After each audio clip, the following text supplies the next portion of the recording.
There it is. We are live, and we are reasoned, religiously educated atheists, secularists, and other non-theists. Welcome back to another episode. And we also go by the Secular Roundtable. And as you can see in my little banner there, you can head over to secularroundtable.com and check out our blog. Hopefully we'll get Chad up and over there, running a full-time gig shortly. But in the meantime, you'll be receiving updates from me, GE, and the Prototype Atheist, maybe Dieter sometime. So if you get a chance, head over there and check that out. Without further ado, we're going to go ahead and begin this discussion today. I posed a very important question recently. Where are all the women in atheism? So that's what we're going to talk about tonight. Our topic of discussion is women in atheism. And tonight joining us, we have Brandy Warman once again. We've got Sarah one more time. One of my favorite followers on Instagram. And we have the wonderful Dr. Kristi Winters. Hello. GE, though, real quick, we want to hear about your experience marrying those couples down in Alabama. Yes, I was able to marry a couple of people yesterday afternoon. I was I was pretty I guess stumbling over my words. I had just gotten a quick little traditional secular ceremony downloaded off the internet, and I kind of just read off of a sheet of paper. They were luckily though they were just wanting something really quick and not really all that, I guess, formal. So I had a lot of fun with that. I was really glad to have that experience. They were a heterosexual couple, so I know a lot of people were rooting to maybe it was a homosexual couple, but they were heterosexual. But I mean, it didn't matter to me. I mean, I was just happy to be able to provide that service to them and be able to do it for them, and so yeah. Sounds great. And, I wish I could be down there and be a part of that. They're dealing with a lot of bigotry down there. I've seen a lot of that in the news recently. They're calling for the apocalypse now and the end of the world and things like that.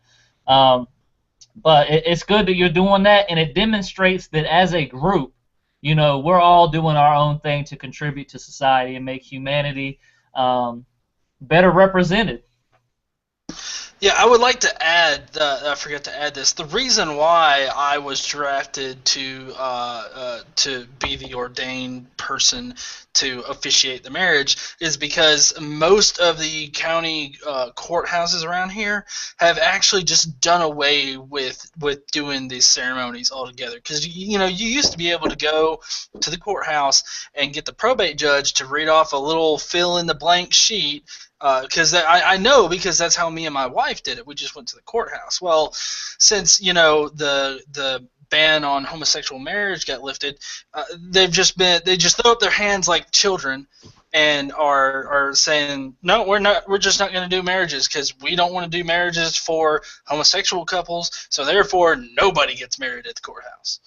So that's the reason why I offered my services free of charge. Of course, I wasn't going to charge anybody for my crappy public speaking abilities. So that's the thing, though. They actually stopped doing it for everyone to try to get around that, that the whole marriage equality thing. So that's their technique now. They're shutting down all of the marriage. Well, only in a few counties. There are a few counties that haven't cared, of course, but for the most part, a lot of them are not doing marriages at the courthouse. Okay, got it. Sarah or Brandy, who would like to go first? And before you go, briefly, I wanted to touch upon at least these three things. In addition to anything that you might bring up, this includes you, Dr. Kristi. So, in my personal experience, I used to be a competitive gamer, meaning that I went to tournaments and things like that, and sometimes, I would do online tournaments, and basically I was very involved in the online community. Now, as I draw a parallel from that gaming community to the atheism community, which seems to be primarily an online community, do you think that some of the sexism and discrimination that is present in the gaming community, being a part of that community, I witnessed some of that. Do you think that that has anything to do with atheism in the online community? Also, I want you to address, do you think that emotional aspects play a role in the lack of women in atheism? And you can go into that as far as you want, whether you want to talk about the efficiency and sometimes larger size of the amygdala in women over men. I also want you to briefly mention the sense of community and social life that seems to be absent in atheism but more present in religious communities, and do you think that that also plays a role in the lack of women in atheism? So without further ado, let's go ahead and turn it over to either Sarah or Brandy. Who wants it? Sarah, let me unmute you here. You guys are good? You can hear me? All right. I can hear you. I can hear you. Alright, as for the gaming, I'm not much of a gamer, so I wouldn't know. But I think a lot of sexism towards women could be, at least in the beginning, fueled by religion. The whole men are men and women are women, and men are the heads of the household, and a woman has to do what her father and her husband say. So I think that could, grow up with someone, whether or not they realize it, and that's just the mentality that they're born with, and that's how they grow up. So I think that could be it. As for the sense of community, I think it's more of, in a religious community, they're united by a belief in something. As with atheism, it's really the only thing you have in common is a lack of belief. So there's not really much to talk about. It's like, you don't believe in God, I don't believe in God, awesome. And then there's nothing. I think that's what it could be.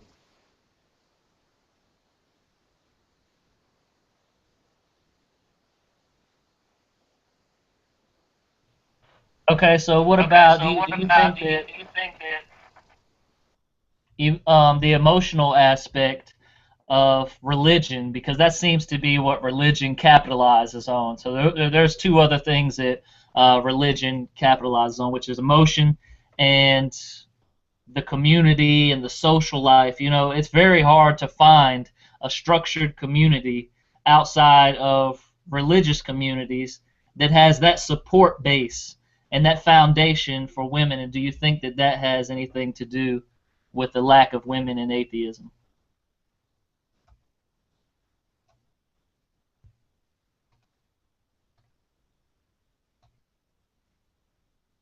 We can't hear you yet.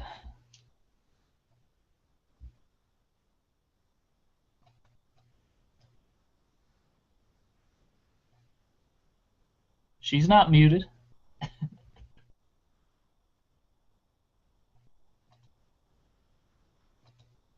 Huh.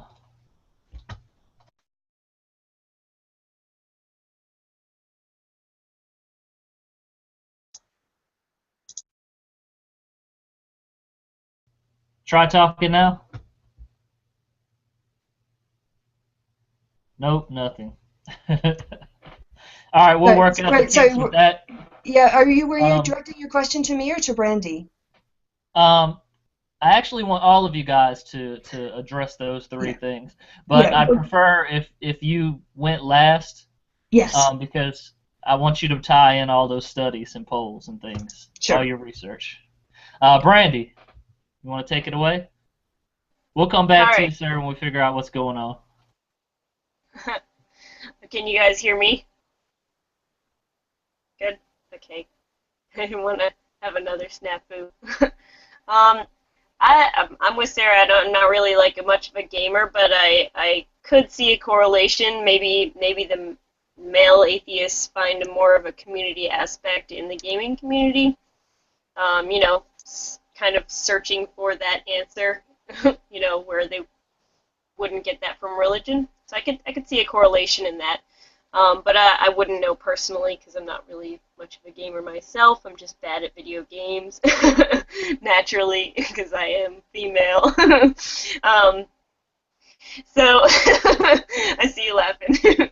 As far as the community thing, I think that the reason maybe you don't see as many women in atheism is because of the community. I never thought about that until you mentioned it, Dave, but that is like a big thing with women, is having lifelines. Lifelines are like a really, really big deal to like just females. They have to have like more people that they can talk to and vent to and all these things, and having religion is just one of the easier ways, I think, for them to be able to do that, because it's just something it's just there already for them. They're raised in it sometimes, or sometimes they're, I feel like even my sister recently, she found God. She was going to Liberty University, and she just decided she found God. But the whole community thing really kind of helped her more so when she did turn to religion. I think that was the biggest thing for her, was having the community and just being able to have the positivity behind it. Not necessarily like all of the belief structure and all of that stuff. I think she originally was like a Wiccan before that, so big change. But I definitely think that the community could correlate in a really big way, as far as like the male atheism community going towards gaming, and then the female, female side of the spectrum could be less present just because they're more scared to lose all of their lifelines if they do like kind of turn away from religion, if that makes sense.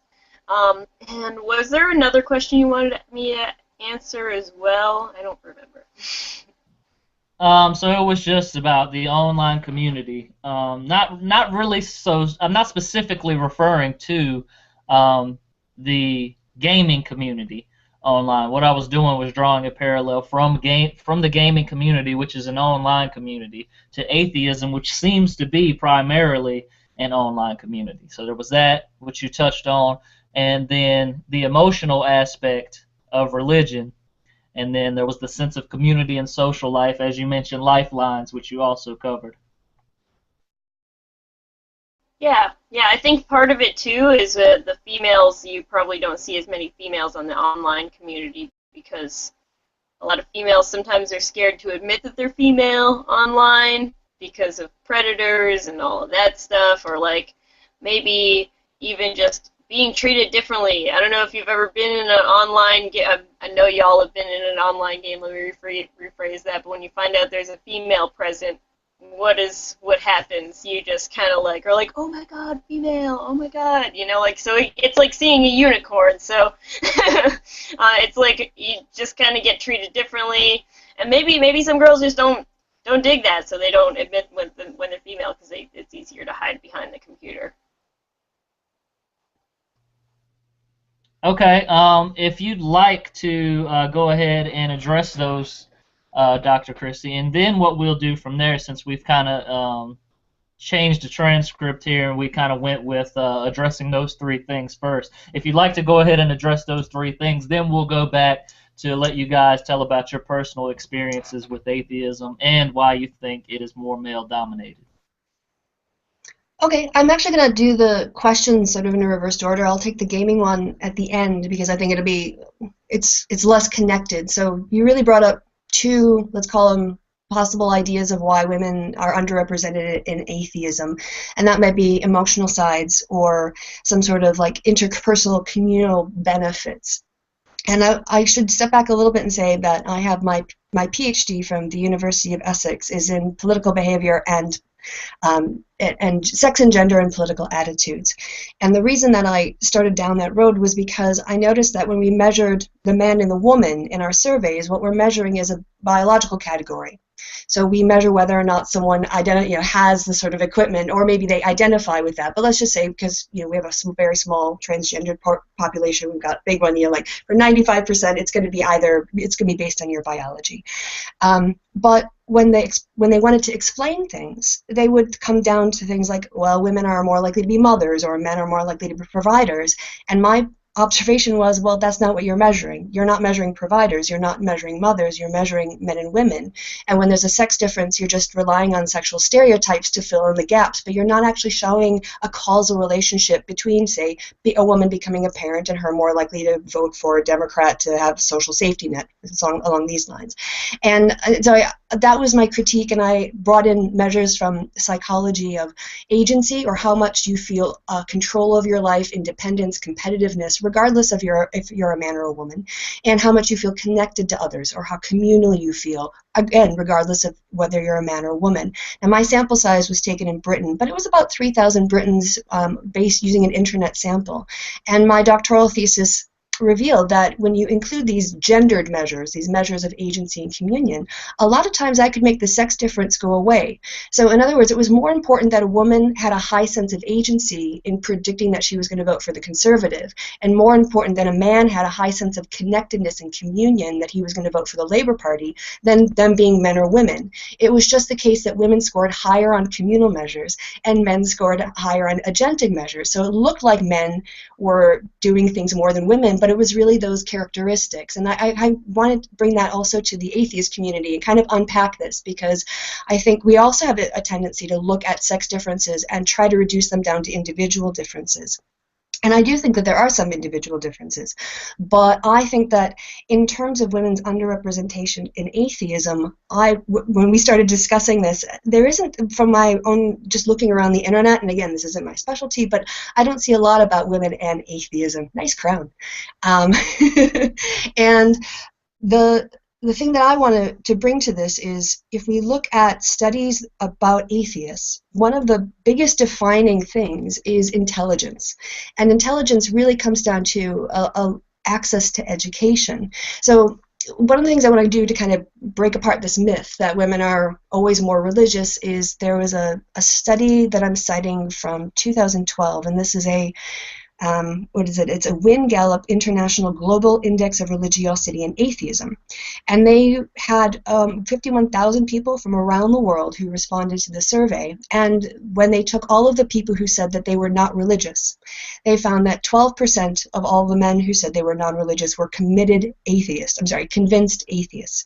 And 14% of women were convinced atheists. So when women are atheists, we're as atheists as men are atheists. It's just that we have more women who are religious than we have men who are religious. And also, this religiosity gap is the biggest in the United States, which is another form of American exceptionalism. The gap in other countries isn't quite so big, and you see women in more secular countries outside the United States being closer to men in their secularism and whatnot. Women are still generally more religious, but it's not a foregone conclusion that women won't be atheists. So then the question becomes, why are women more religious? And one of the explanations that I would like to put forth and start to have a real conversation about it ties into my research into deconversion. So you know about me as a political behavioralist, and I've become an atheist activist, and one of the things I've started doing is actually listening to people's deconversion stories and the process that someone goes through. And in particular, I have a pilot study of about 13 North American former Christians who became atheists. And one of the very important steps in becoming an atheist is, when you leave religion, you need an alternative worldview to land in. You need something else to help orient you with what is going on in the world. And for the people in these deconversion stories, they're using the internet and having these sort of, intellectual renaissance, where they're learning about the Bible, and they're learning arguments against apologetics, and they're learning about evolution correctly for the first time. They're learning about moral philosophy. And all of this education, when they reject their religious worldview, gives them a place to land. So education is really the key, I think, if we want to see people walking away from a faith-based, superstitious worldview into an evidence-based and reason one. If we also look at the industries and the areas where you have the highest amount of atheists, it's going to be in the natural sciences, the hard sciences, and in those areas.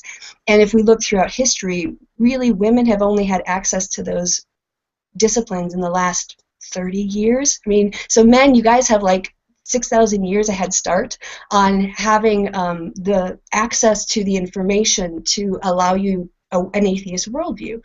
Because if you have some college and you're working in Plover, Wisconsin, you might have suspicions, but if you don't have something that's an alternative to your religious worldview.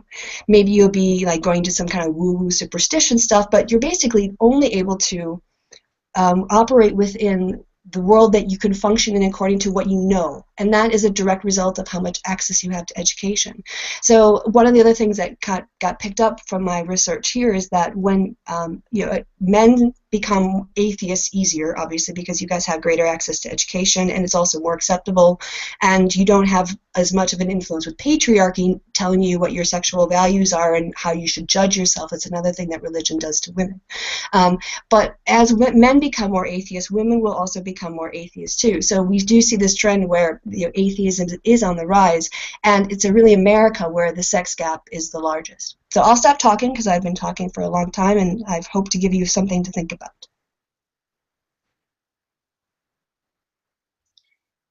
You make a lot of really good points there, Kristi, and it's a lot along the same lines that I was thinking of too, that you're kind of confirming there. And I know there's been some studies done too in like the UK. I watched a video by Noel Plum a couple weeks back where he looked into this, and they did some study about 9,000 individuals over about 30 years, going back to the 1970s, and they came out with this information like over half of men were considering themselves atheists, and only about a third of women. And that held true for both, organized religion as well as just general spirituality type deal. So yeah, it's very interesting, and that's why I appreciate all you women coming on tonight to give your perspective on this, because we're five white guys sitting around here talking. So it's really nice to have a female perspective and not just be sitting here taking guesses at what's going on. So I really do appreciate you giving your perspective on this, and I look forward to hearing your personal experiences. But I do agree that education is huge, and you made a point that I was going to make, which is that obviously the education opportunities haven't been there for women until fairly recently. So I think as women are able to catch up in education, we'll kind of see atheism also correlate to that be on the rise within the female gender, and also it's just it's weird because I'm just curious as how many women have, because even as women are getting educations, are they in these fields like science and technology and things that are more likely to make you an atheist? And I know they are more, becoming more frequently in those fields as well. So, and then the other thing is are women as active online? Because like Alice was mentioning, it's really an online community within, if you want to call it the atheist community at large, it's really an online deal. Most of the people that I know that are atheists, I talk to online. So we don't have these opportunities to meet up with other atheists. I mean, you can find them certainly, but I think that's another thing too, is kind of was mentioned a little bit earlier, that women tend to crave these or need these interpersonal relationships more than men do to meet in person and things like that. So that's pretty much my comments, and whoever else wants to jump in, go ahead. But thanks for giving us your perspective there.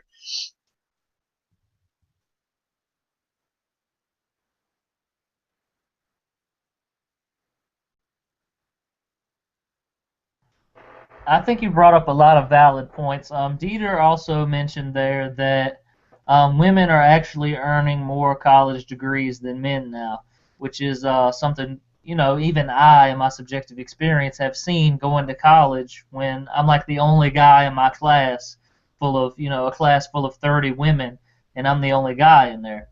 And the other thing, too, is what you mentioned, is that men had the access to this education, but it also seems that men are going after college educations that seem to lead people to atheism, basically science, because we know based on polls and studies that when you have science, you have someone in the science field, they're more likely to be an atheist.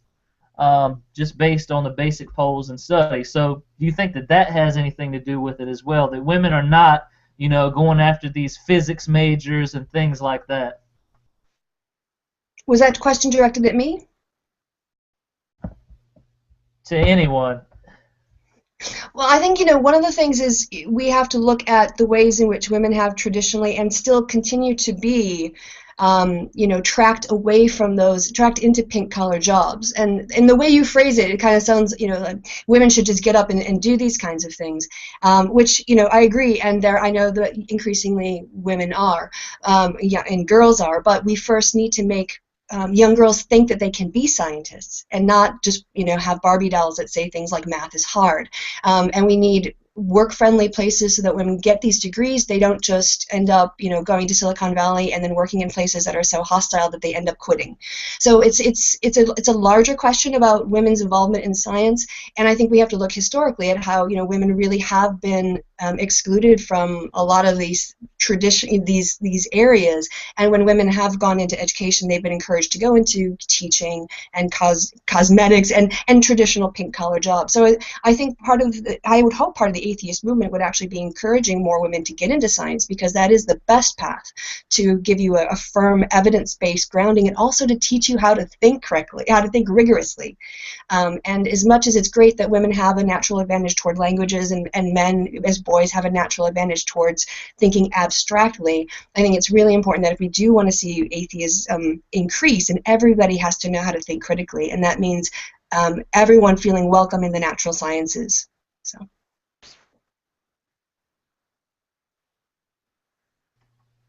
Go for it, Dieter. I'd like to kind of jump in real quick. I don't think I look as handsome as Dieter. But I actually had a friend that went to my college, and she got a STEM degree. She got a bachelor's in computer engineering, and one of the things that she said when she got out was that she really wasn't interested in the field. She was more or less interested in getting a good job out of the field. And when she actually got out of the field and into a job, she actually got a job doing something that wasn't necessarily related to engineering, but it kind of helped that she had an engineering degree. So I'm just kind of wondering, Kristi, what are your thoughts on those women that kind of, I guess, go through the whole STEM thing, but then don't really apply their degree? Well, I mean, that's just an anecdote, so I don't know that it's really. I think my point tying these things together is that I actually, I wasn't taught, in my opinion, how to think rigorously until I started my master's degree. And that's really ridiculous, given that we have an opportunity to teach kids critical thinking skills from a very young age. So by encouraging women to get into STEM in terms of relating it to atheism, it's that it finally provides you with the grounding you need to have an alternative to superstition and faith-based wishful thinking. And that's the connection between atheism and STEM.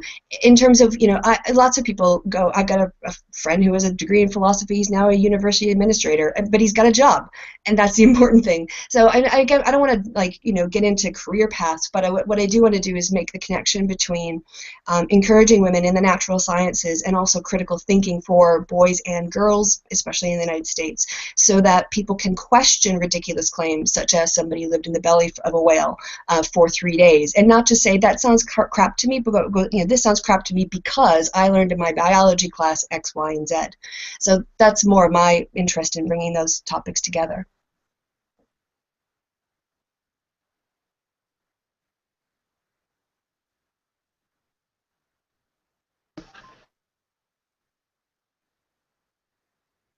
That was me done.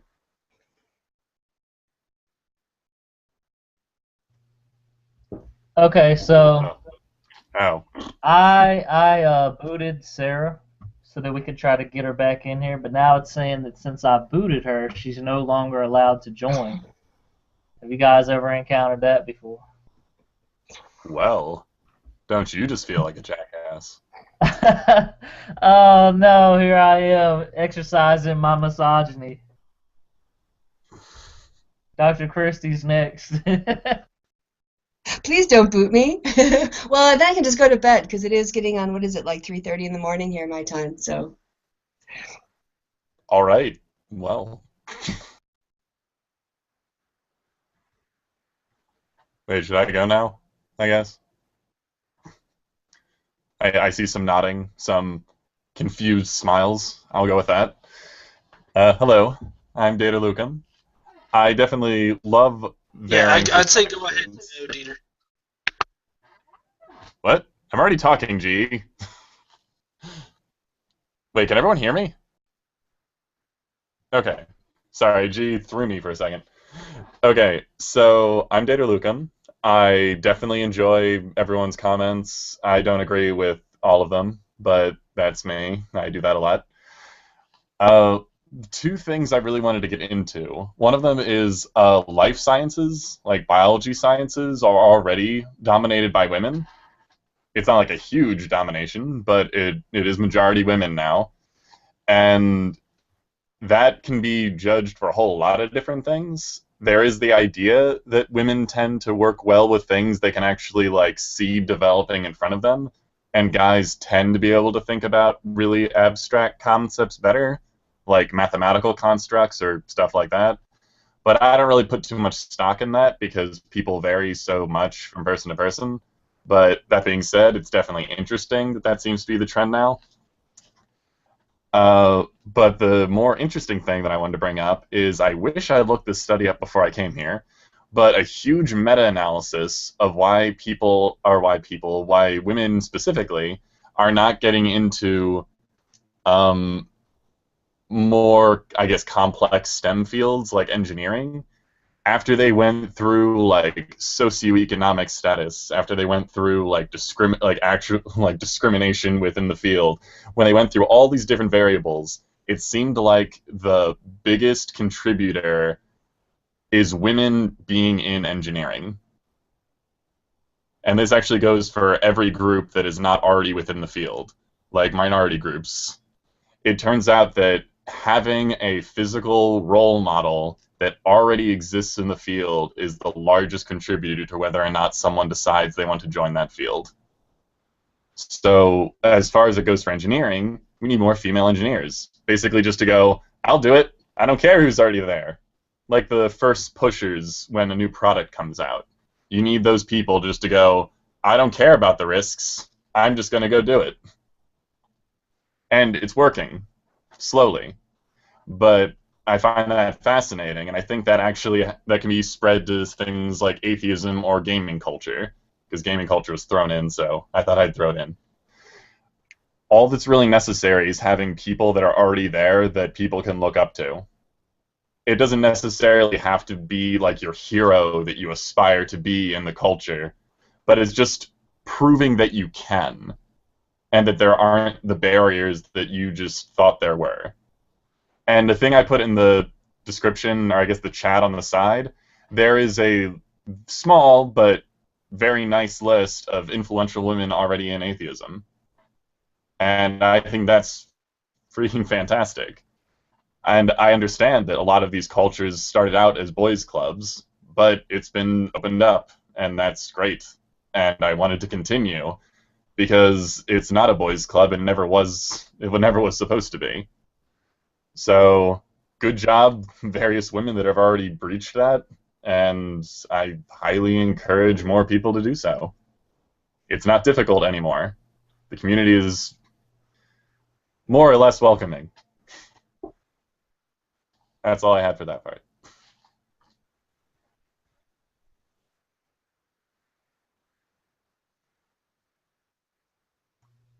Thoughts, All right. comments?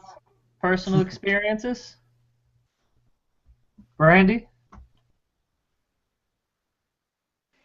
I know, Brandy, you have a unique story since you're an atheist, but you don't really like care. You just don't. Well, I do. I am really like.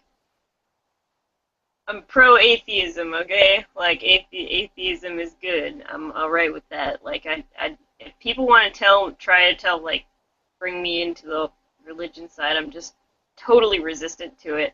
It's not that I'm agnostic, but I wouldn't say I'm like a practicing atheist, if that makes sense. I wouldn't like say I like go in other people's like try to convert other people to atheism like how some religious people do. But I've kind of always just been this way. I'm more of a logical kind of person. I always felt like religion was like a an adult fairy tale, more or less, if that makes sense. And then over the last few years, I've been kind of like,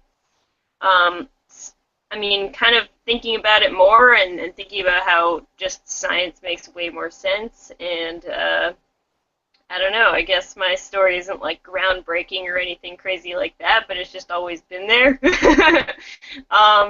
I guess it might have something to do with my background, maybe not having like the best upbringing. I just never really like found religion to be something that I wanted to be part of because it was just too fake to me. It just seemed very, very fake to me. The community, the social aspect, all of it just seemed very fake to me. I'd rather have something, I'd rather have connections with people that are more meaningful than like being connected through like some imaginary force, if that makes sense, or like stories that people tell each other every Sunday morning, and then have coffee together. But yeah, so that's my atheist experience. If that makes any sense. Like I said, it's not really like anything crazy. I didn't have like some weird revelation. I've just kind of always been this way. I've been a logical, rational thinker by my nature. So there it is.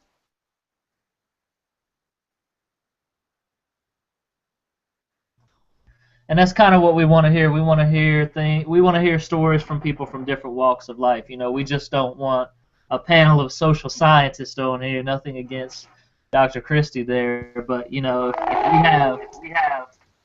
Oh, there's Sarah. Sarah, welcome back.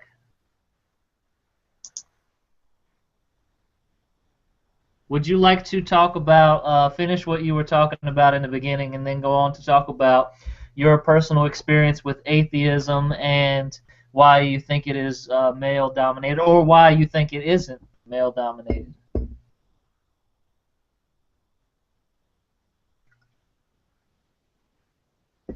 And we've got no sound from Sarah.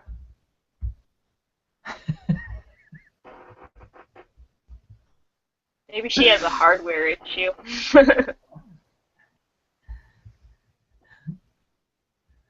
Okay.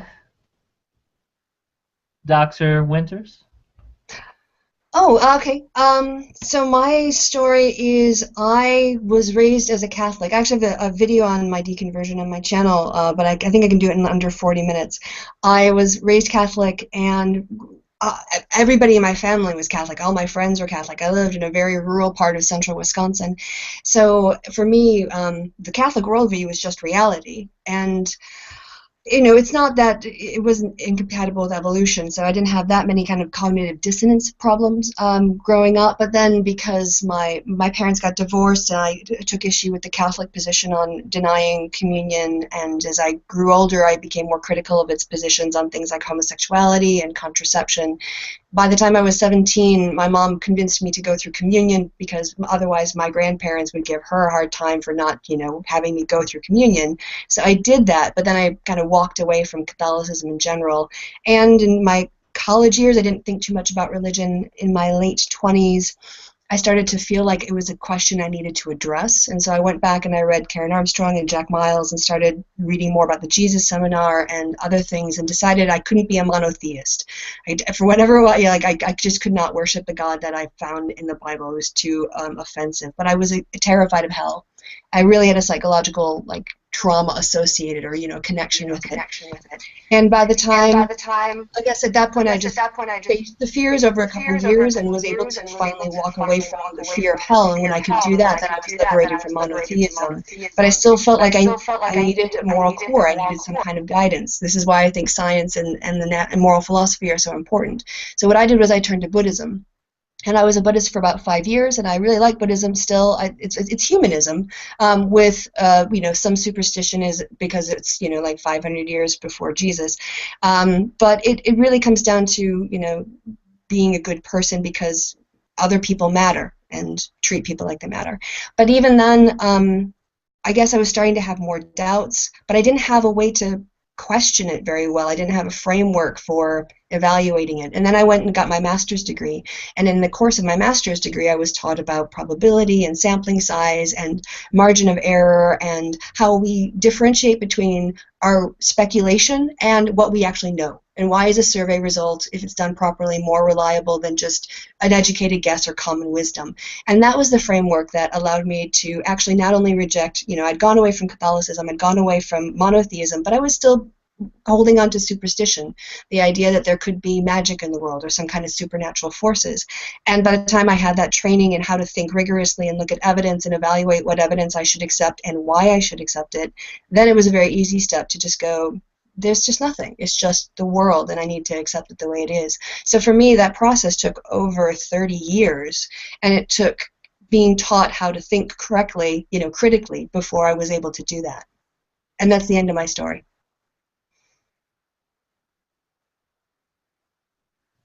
Sir, you have volume back? You have mic capabilities? No.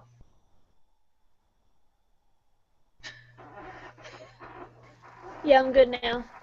Yes! Yes! Go for it. Go for it. Don't stop Alright, talking well, this time. Keep going. Keep going. Alright, personal experience or comment or... Alright, personal experience. My family's Muslim, and they're actually pretty moderate. They didn't, force me to do anything, but, I had a lot of issues with it. A lot of, what kind of God would, send somebody to hell forever or think that somebody deserves heaven forever. So, it took me about, I was 11, 12 when I began to realize that, God isn't real. And, I realized I was an atheist when I was about 15, so, it was just a lot of different things. The judgment, the whole idea of, heaven and hell. I don't think anyone deserves such an extreme reward or such an extreme punishment. The whole homosexuality thing or women being treated basically like trash. Muslims like to think that, Islam came and gave them their rights. Literally, the only thing it did is say you can't literally sell your daughter. It's the only thing that you couldn't do is give your daughter up for money or for, a goat or whatever. But still, a woman can't get married unless her father approves. If a woman asks for a divorce, then she gets nothing. If a man dies, his son gets twice as much as his daughter as far as inheritance. You can't marry outside your religion. If two people have the same father from different mothers, they're considered siblings. But if a woman has two children from different fathers, they're not considered related at all. So it was a lot of shit that, as a person and as a female, I had a lot of issues believing that, an almighty and a perfect, merciful God would put people on earth and tell them that. So that was my problem with Islam. And then I had a problem with God in general, the whole right versus wrong, the judgment aspect of it. You're judging billions of humans in different cultures, different time periods, all with one scale, good versus bad, it's arbitrary. What's good versus bad today is completely different than it was 100 years ago, 1,000 years ago, even today in different parts of the world. So I don't think that there's one way to judge good versus bad, that one God. It just the whole, one God for every single human being, that didn't make any sense to me, and that's why I'm atheist.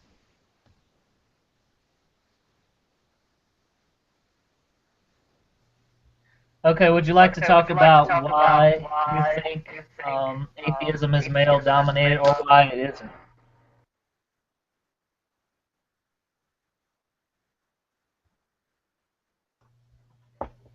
You got to unmute yourself. Good? Alright.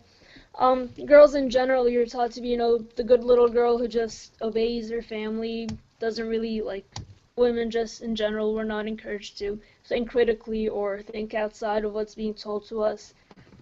A lot of us still cling to the idea, even culturally, not only religiously, that, your only job is to, pop out babies and raise them, and that's how a lot of people view women today, which is unfortunate. Another main reason I think is slut shaming. A lot of people are told that, oh, you know God exists, you just want to sin, you just want to drink, you just want to sleep around, that's why you're going to pretend to be an atheist. And women get that way more than men do.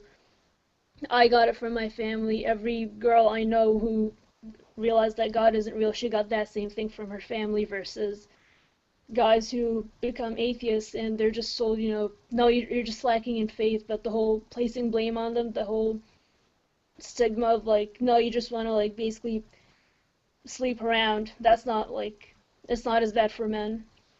And another reason I think that is because men have, in general, like at least in the past decade or so, they've had more access to like math and science in that field, so they have like more access to evidence that God can't possibly exist. They have like, the science, the biology.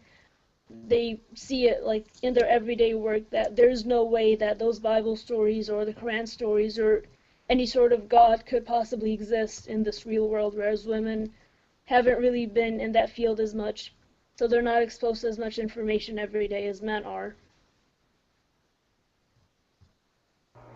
That's a very great point, and I know that you missed it because you were out when Dr. Winters took care of all of that, and she explained that to us. And I wanted to ask you a couple questions because we haven't really had a former Muslim guest on before, or someone who is more familiar, perhaps, with the community of Islamic culture, with the exception of me. So I'm pretty much usually the one who has really studied the Quran and the Hadith and things like that. And I'm actually currently going back through the Hadith, and I'm realizing that Islam is probably the most misogynistic religion that I've ever encountered. And that can be subjective, but I'm specifically going based on the text, based on what the texts say, and when I compare it to other holy texts, Islam seems to be the most misogynistic. And it also happens to be the religion that people are very strictly obeying the holy text. Christianity here in America, people don't really follow it. I mean, there's been a poll that said 82% of Christians haven't even read their Bible, and 40% of Christians only read their Bible when they're in church. So you have that compared to where we have in Islamic countries, we have schools where they actually, shove the Quran down the kids' throats and things like that. And I just saw a documentary the other day that was all about a specific school that teaches kids the Quran, and that's all they learn in the school. So do you think that it has anything to do with that? I think that generally organized religion is a cult, in whether it's Christianity or Islam. I think that the reason Islam is so popular and why so little people leave is because it like so much mind control. It's basically saying, people like to say that God wants them to think and to like question what's around them, but that's not true. Because even in the Quran, like if you notice, it's saying if you even question God, that's enough to send you to hell. So that like when you're growing up, like when you're 3, 4 years old, being told that like God is real, and if you even think otherwise, if you think anything at all that goes against that, then you're gonna go to hell. It basically scares you away from thinking. It scares you away from thinking anything other than what you're told. So that cult mentality, that mind control, it's pretty strong in Islam. Also, the 5 times a day that you have to pray, it's making sure that like God is always on your mind. God is always like the #1 thing on your mind. So it's basically kind of like Big Brother in a way. Like God is always watching you. God knows what's on your mind at all times. So it scares you away from like even that first step, thinking about anything else. You're basically terrified of doing that because like the minute you do that, you think that you're gonna go to hell. So I think it's really just much stronger mind control than there is in Christianity.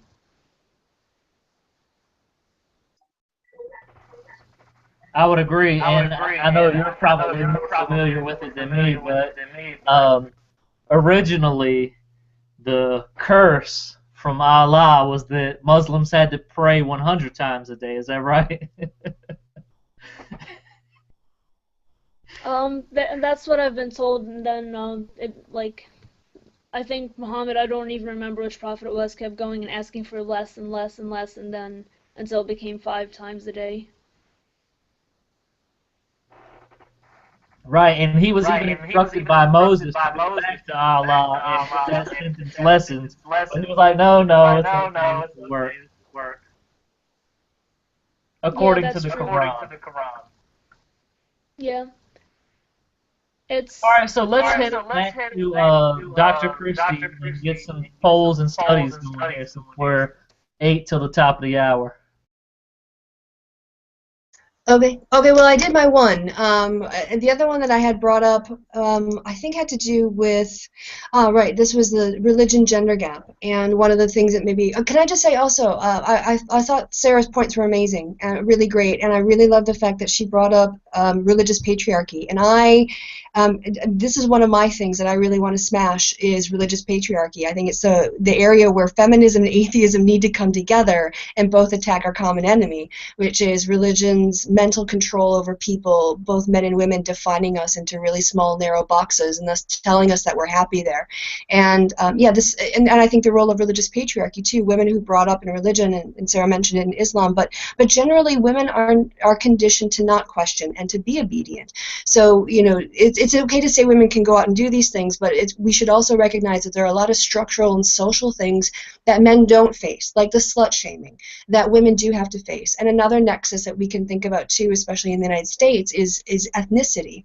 So in my experience, white Americans don't talk, they might talk about how their families react to them, but African American atheists, when they talk about their deconversion, they talk about how the whole, almost, they feel like they're being rejected by African American culture because there are phrases like, you need Jesus, and, the devil is in you, and this stuff isn't just, talked about as, it's everywhere for them. And so I think if we recognize that women have their own barriers, ethnicity brings its own barriers, age brings its own barriers, we can start to be more flexible in how people come to atheism and being more encouraging and supportive when they're saying, oh, I don't know how to speak up for myself, instead of saying to a woman, that's your problem, you should fix it. Recognize she's been hobbled. You might as well have just broken her foot and then told her to run away, because she's actually not had the same advantages as somebody else. So that being said, sorry, that was kind of off point, but I felt like her points were so powerful that I wanted to mention them a little bit more. But in terms of the gender religiosity gap, the one in the United States, according to this Pew poll, is the largest, and this I think is from 2008, but it said that nearly 2/3 of women in America, that would be 65%, considered religion very important, but that view was only shared by 44% of men, and then the gap goes down from there. So I think another thing we can think about perhaps is we shouldn't generalize the American atheist gap to the world. There are particular things about America and its religiosity that are unique to it. So we can also think about how we discuss atheism and women so that we are not treating everyone like they're Americans. Other places might not have the same kind of problems we do. So those are just some things that I'll throw out there too for people to discuss and react to. I know Brendan had something to say. I wanted to go. Oh, go ahead, sir. Yeah, I just want to make a quick comment on that about in the U.S. That's very true because in some places it's illegal to be atheist, and the problems that people face in the U.S. There are problems like rape that I think it's like the highest in the U.S. So things like rape or hate crimes. Some people literally just realize what a shitty place the world is. So they realize that, if God is so great, if God is so powerful, why hasn't he stepped in? So it takes something really terrible going on almost every single day that you hear on the news to make you realize that, if a God exists, and he should be taking better care of us at some point. So there's that, and also because we have so many different religions, so many different thoughts that we have access to. So atheism, for some people, is just another thought that could exist. Like Islam is here, Christianity is here, Hinduism, atheism is just another one.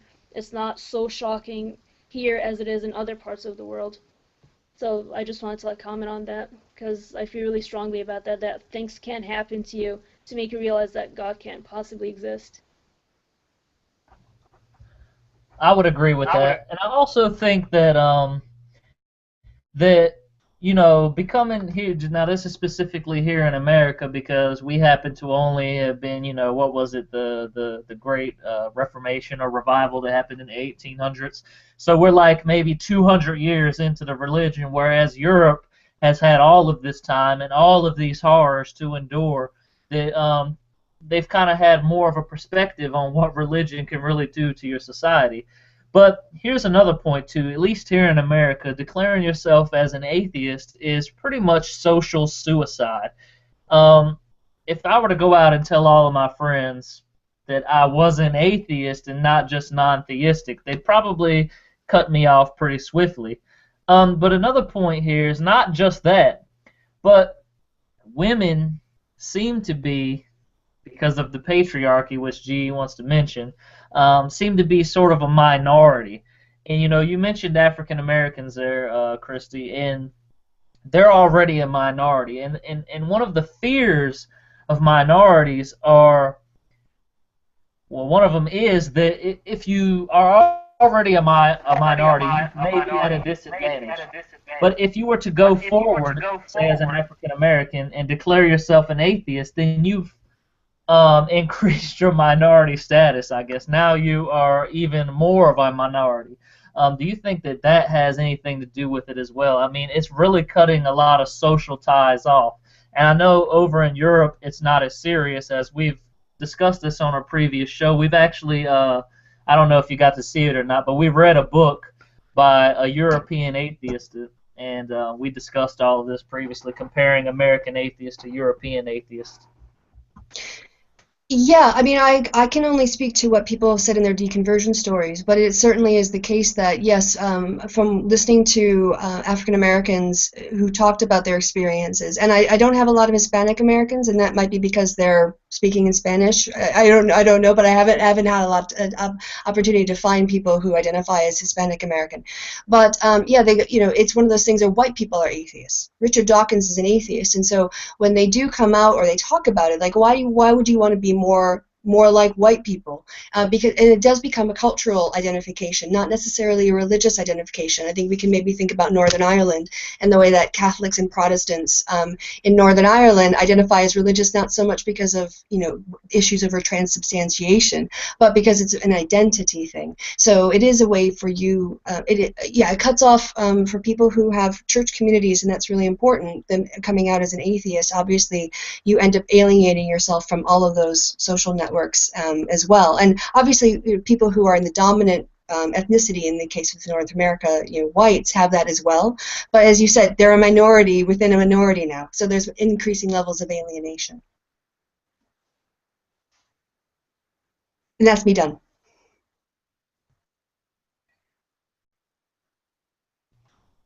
I really love having you on because you're just really breaking it down for us. But I think Brendan had something that he wanted to kind of address to you, if I'm not mistaken. Yeah, I actually had a couple questions that I'd like to pose to all three women who are joining us tonight. If you could just kind of give me a quick response and take this in whatever order you want. The first thing is, we've kind of discussed already the role that education plays in critical thinking and things of that nature in becoming an atheist, and that goes for men as well as women, I think.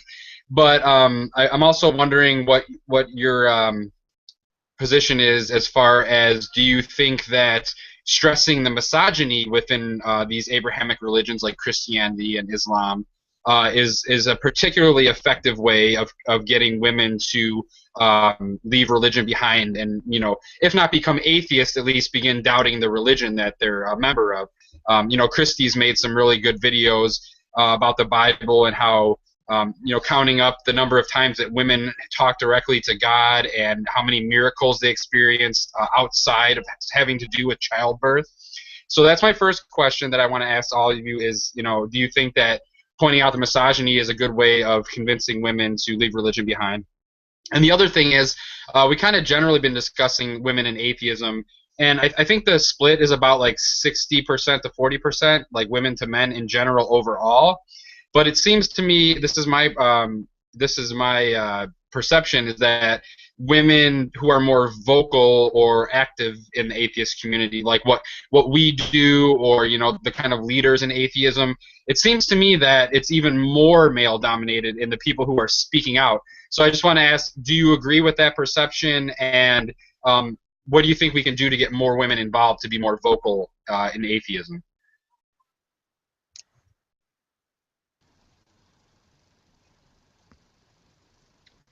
I think that stressing that, that misogyny, I think it is a really important point because the problem is a lot of women don't realize it. For example, my experience that I know of for sure, in the Quran, Mary's the only woman whose name is mentioned, and instead of realizing how messed up that is, that like pretty much every single guy who's existed who had anything to do with anything, their names are mentioned, and only one woman's name is mentioned. And instead of realizing that that's pretty messed up, women are like, oh look, God loves us, he's including women in the Quran, which like one name versus like 100 names. And instead of realizing that like it's not enough, that like women have had like so much to do with like the spreading of Islam, whether that was a good thing or a bad thing, they deserve more. If you're gonna worship a god and give him like your entire life, you would expect him to acknowledge women a little bit more than to mention one woman. So I definitely think that that's something that needs to be pointed out and almost shoved in their faces to really make them realize how like fucked up it is. Can we curse on here? Okay, good. So that's something that like a lot of women just don't realize because like they haven't been taught to realize it. They don't see anything wrong with it.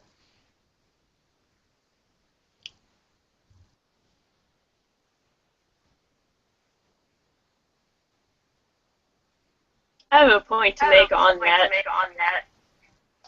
that note.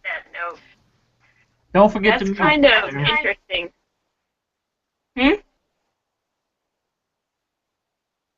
Oh, I was just saying it's kind of interesting how she mentions how it should be the misogyny and most women don't realize it. That's kind of like similar to being in like an abusive relationship.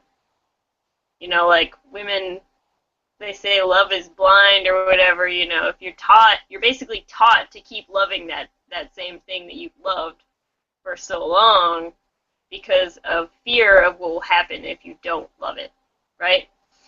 So, I mean, that's kind of like, it's really, really messed up, I'm trying to think of the word for it. It's very manipulative is what it is, for them to just do that to people. Not even just women in general, but people as a whole, to be manipulated in such a way and to be living in fear. Like, that's so ridiculous. Like, and it's a habit and it's a learned thing, and it's really hard to break those habits.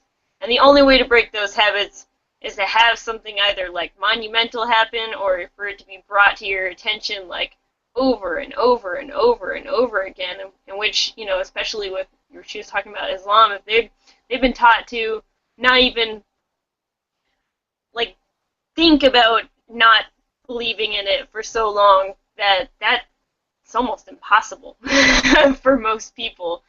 So I don't know. I thought it was a really cool that she mentioned that, and I wanted to kind of give my 2 cents on it. So pretty cool. Is that me up then to finish up with the third person? So you froze up a little bit on the first bit, but in terms of misogyny, I do think it's important. I think we need more women pointing out the misogyny and I'm going to talk mostly just about the Bible because my worldview tends to be I know Judaism less so, Christianity more, so I'm going to speak to those two in particular. But I think it's very unsurprising that people almost don't see the misogyny in the Bible because it's primarily men up there who are teaching it, and they have no interest in critiquing it, right? They want to sell the values of the Bible. They want to sell the idea that women's natural role is to be submissive and, a sex thing for men's pleasure, that women's bodies should be covered up so that they don't tempt men, that women should listen to men just because they have a penis. I mean, there's no, if that's your system and you're benefiting from it, there's no reason to question the system. So you really do need atheism to step outside of religion and start pointing out this stuff, because even feminist Christians and, feminist Muslims, they can only go so far within the text. They can take a very liberal interpretation of it and push for a progressive interpretation. But if you really want critique, then you need atheism, and that's why I do make those videos, because it's horrific. And I think if we do, I hope to give a voice to be a person to say, just there's look at how women are treated. If there's 50% of the population, why aren't we getting 50% of the face time? Why aren't 50% of our concerns talked about? Where are women's lives and where are women's concerns? Where does Yahweh ever show up after the woman's gotten pregnant to see how she is? So yeah, I think that until people are given voice to raise these questions, there's nobody inside religion who's going to be asking them. So. Speaking about giving people a voice, let's turn it over to GE for what he has to say about patriarchy. Yeah, my question kind of goes back and relates the college aspect of getting women into these STEM fields, as well as focusing on the patriarchy that's exhibited by a number of Christian universities in particular.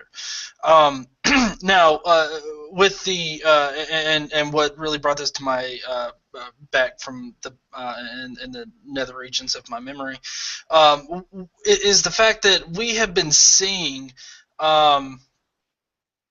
we've been seeing a lot of Christian universities that just have not been protecting their students, especially their female students, because there's like the Pensacola Christian College, which I think they're not even really accredited at all, but there's also Bob Jones University, and there's some other particularly Christian universities that when they get rape allegations or they get rape reports, they're really keen to blame the victim.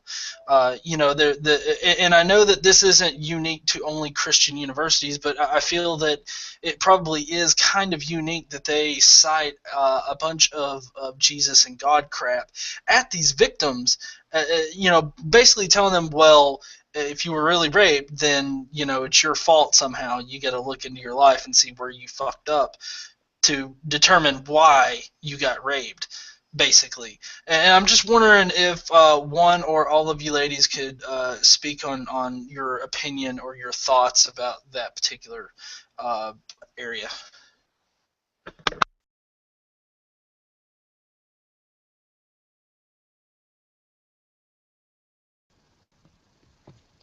Alright, I think in general, something this horrific is something that should never try to be explained or justified, and that's what they're trying to do. Instead of bringing the rapist in and punishing him accordingly, no, they're letting him go, and they're telling the rapist, well, this happened for a reason, God did this, so, it must have happened for a reason, which is sick on any level, but especially when God gets involved, it makes it more okay.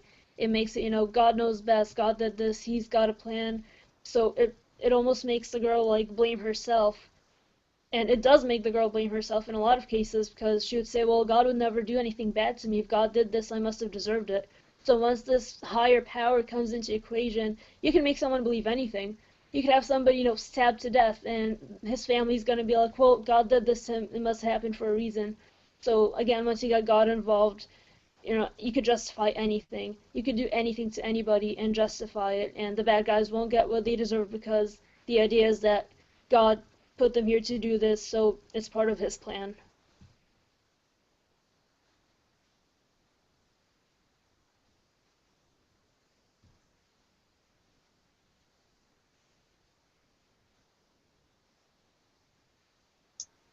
Okay, I guess I'll just jump in. That's okay. Yeah, I think that universities in general, not just Christian universities, but there's been a problem with the underreporting of rape across institutions, and that's in part of the same reason we saw the sex scandal at whatever the football university problem they had. Institutions want to protect their reputations, and so it's easier sometimes to squash the victims than to give an honest report that, yeah, your rape statistics have been up 3 years running.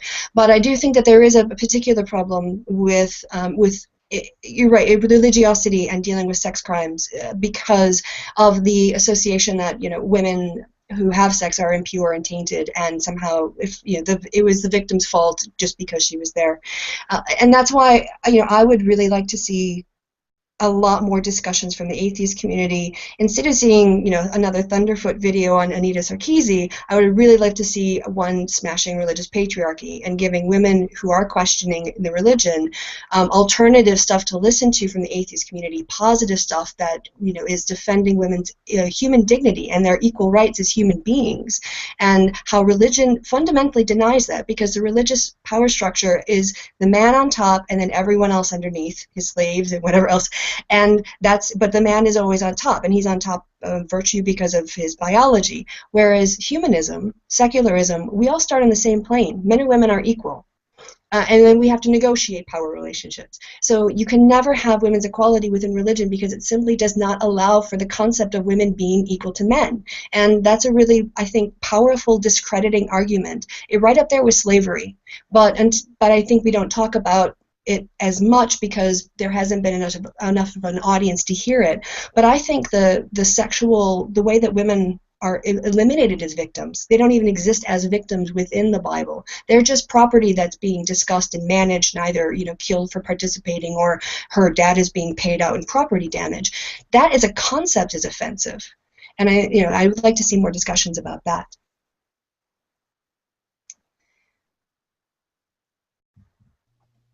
Brandy?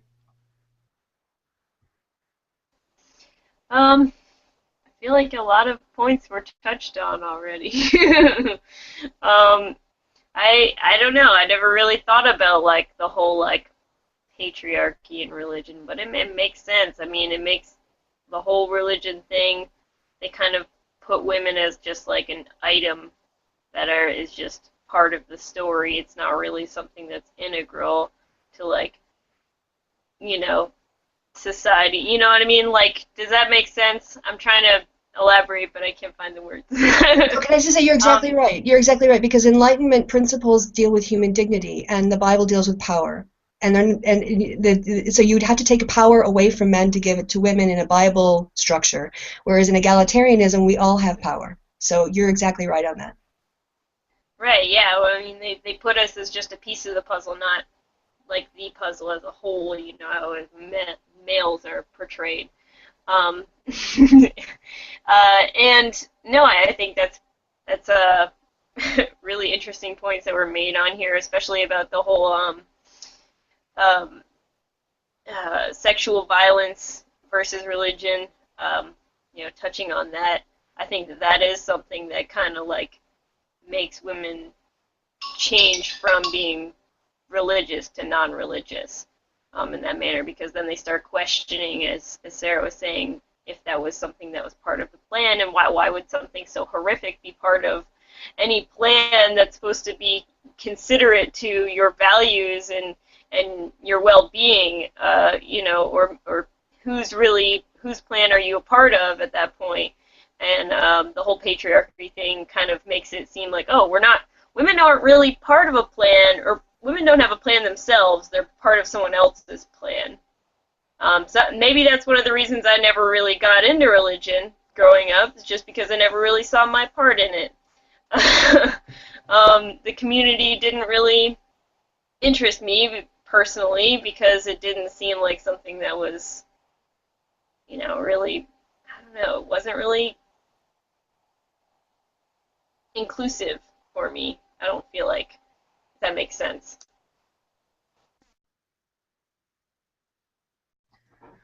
I would agree.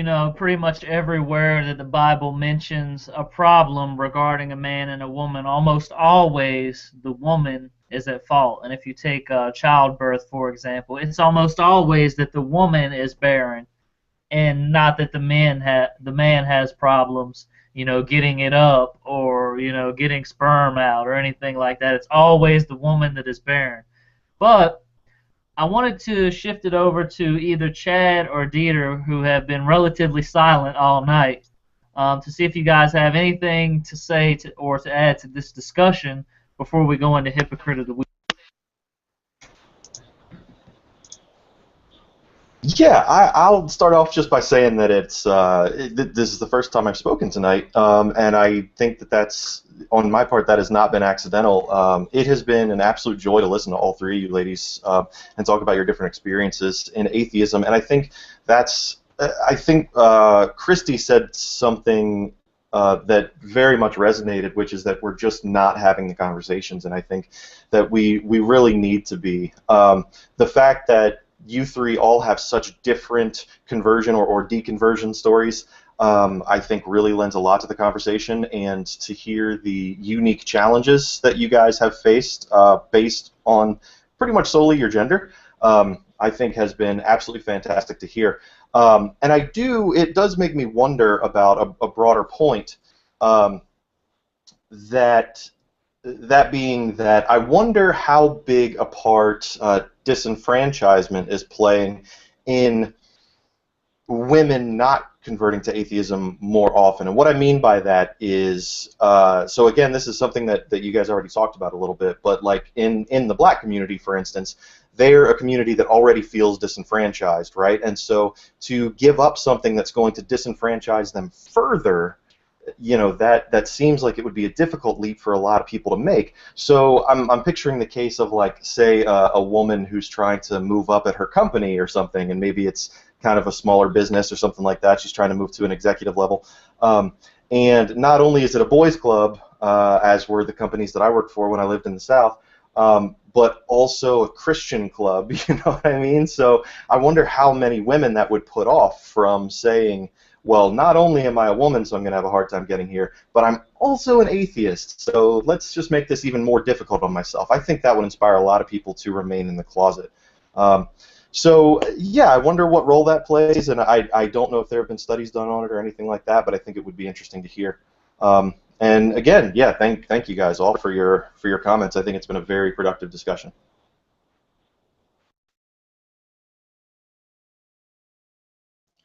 I suppose that means it's my turn.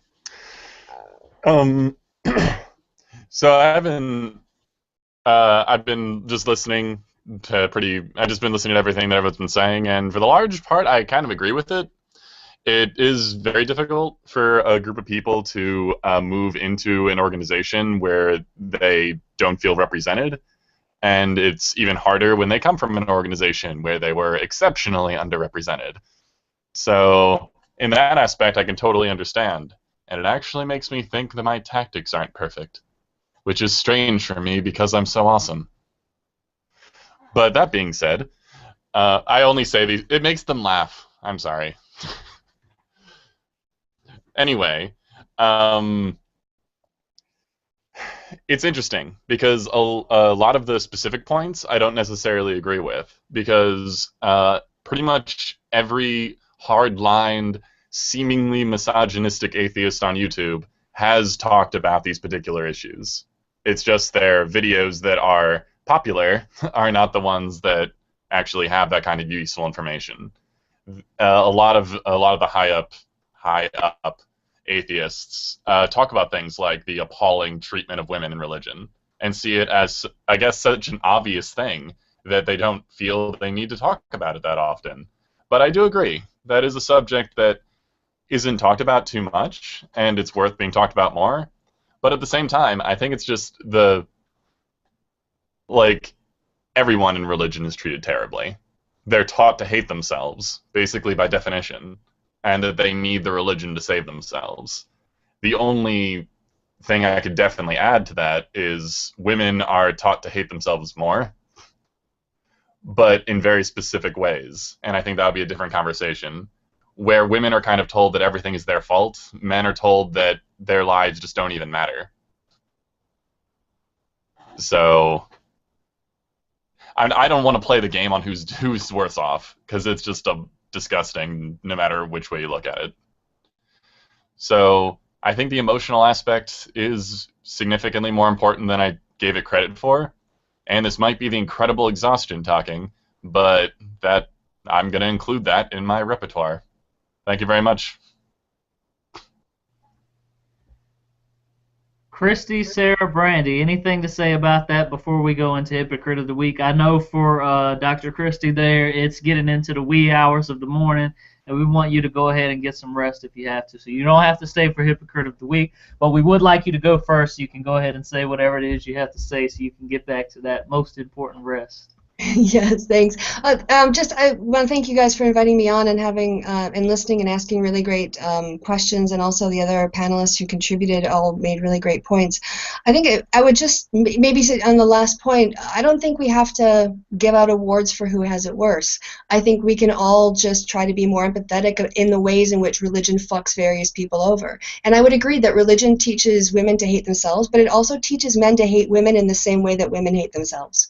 And so that that becomes a form of a legitimate mental abuse, that I'm the head of the household. I know you have opinions, honey, but God gave me the power, so you need to shut the fuck up. And the religion empowers him to do that, So I think it's less about who has it worse off and more about recognizing all of the various ways and having empathy for people, and then reaching out and bringing them into, saying that there's an atheist movement that welcomes you, because we all know what it's like. Someone in here is going to be shit on the same way you have, because it happens to all of us, and just finding that connection. So that was it. All right, so I think with that, I'll kind of wait for you guys to kind of do a round of goodbyes, but I will be probably heading off for before Hypocrite of the Week, just so I can get some sleep in before work tomorrow morning.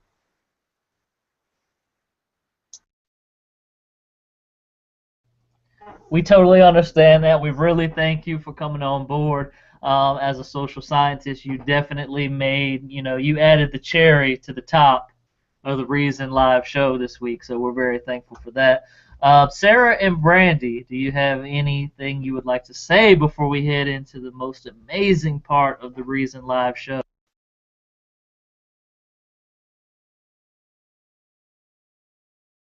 I guess I'll go. I just wanted to say I learned a lot about the topic in general. I never really considered it too much before today.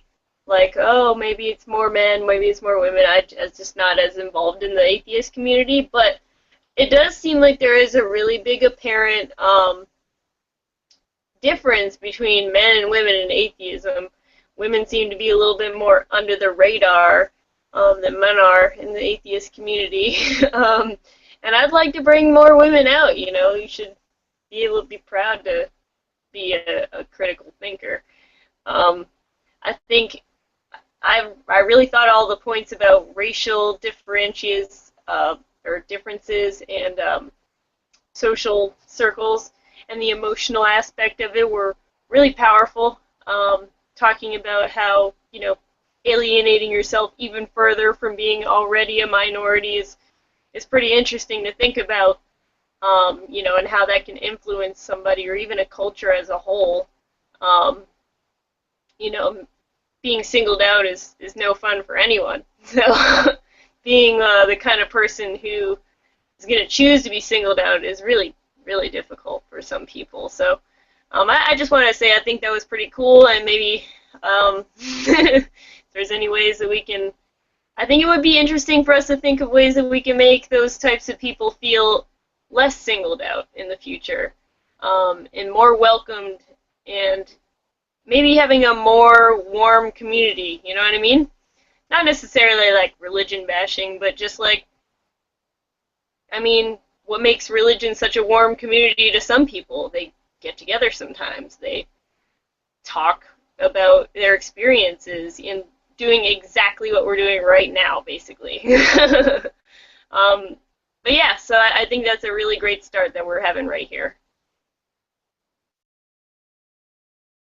I agree with Brandy. I think that the reason why a lot of people don't want to be atheists or don't want to acknowledge that they're atheists is because they feel singled out. They feel that they're alone, especially if they're in a very Christian community or in a very religious community where pretty much everyone around you believes in God or believes in the same thing. They all go to church together. So it's important for people to know that no, you're not the only person who's questioning this. You're not the only person who doesn't believe in God. For all you know, your neighbor could be questioning it too. So I think it's important for a lot of people to have that kind of support system, because I was singled out a lot when I told my friends. I lost a lot of friends, but for me it was easy, but for other people it's pretty difficult, depending on the kind of person you are, people's opinions of you could really matter. So again, I think it's pretty important for atheists, especially in our generation, the younger people who are still living with their parents, for example, who are still kind of dependent on their families.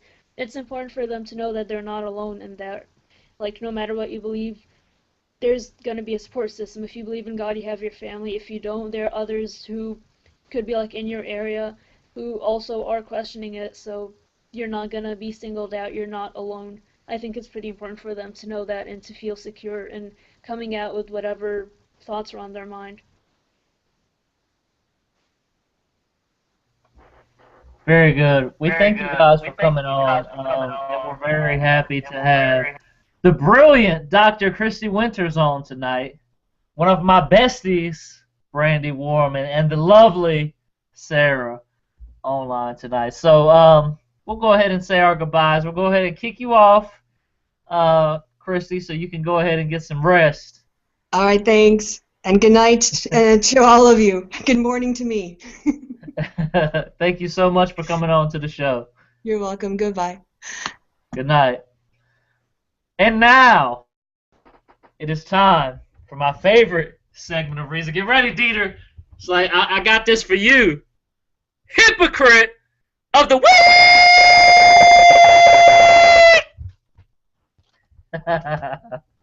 This week's Hypocrite of the Week is going to a pastor, a ex-pastor in Toronto, who had an affair with a mistress while he was with his wife.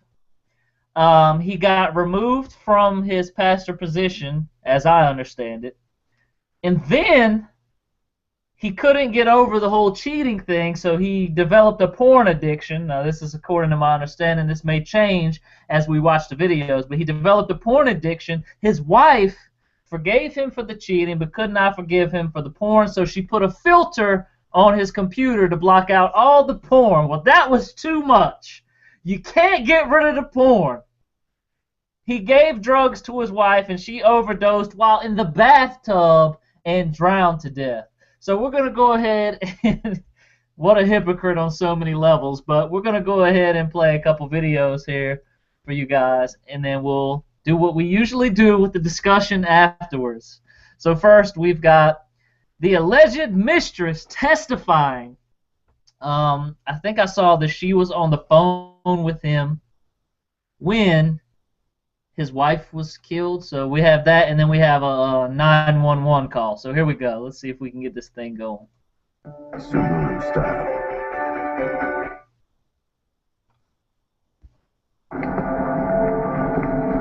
Philip Grandin, the ex-pastor accused of murdering his pregnant wife, was on the phone with his mistress the night 29-year-old Carissa Grandin. Yeah, we got a lot of skipping here. Drowned in the bathtub of their Scarborough bungalow. Eileen Florentino, who covered her face from her cameras, testified that Philip told her he was out for a run when they had that late-night chat. And according to the Crown, just 3 minutes later, Philip made this chilling 911 call from his home's landline. I can't. It's too heavy. She's too slippery. You can't get her out of the bathtub? The operator was asking Philip to pull his wife out immediately. Oh, I can't do it. When paramedics arrived, Carissa, who was 5 months pregnant, was still in the bathtub and the water had not been drained. Eileen appeared nervous on the stand and mumbled through most of her testimony. I don't want to see any more because it's really just as bad as I told you guys that it was. And they also went with they actually combined it into one, and they played the 911 call in which the 911 operator asked him, did he remove the water from the bathtub? And he said, no, he didn't.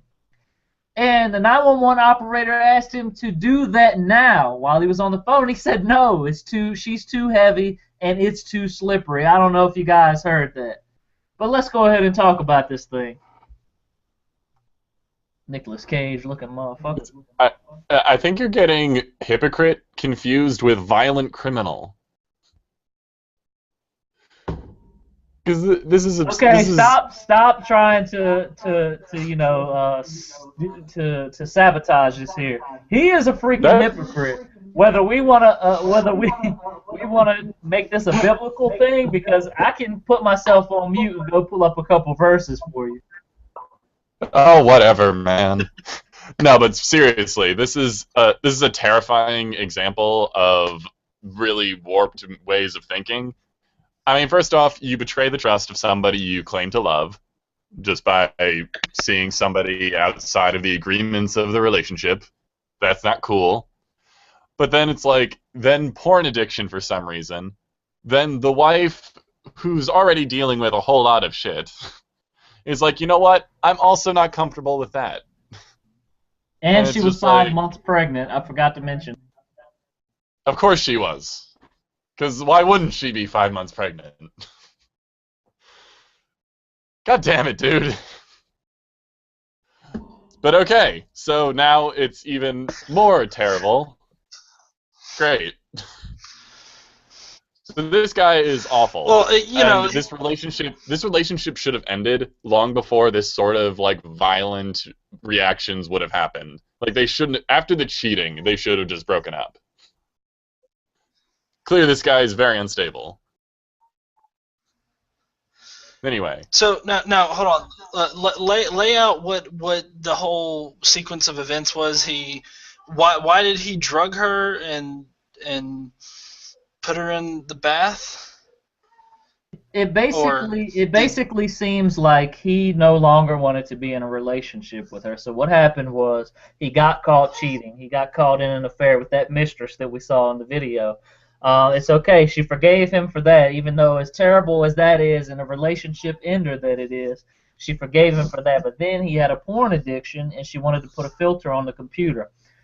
She was also pregnant, and the thing that that really, I guess, incriminated him was his Google searches, because he was a nurse manager at a senior home, so he had access to these medications.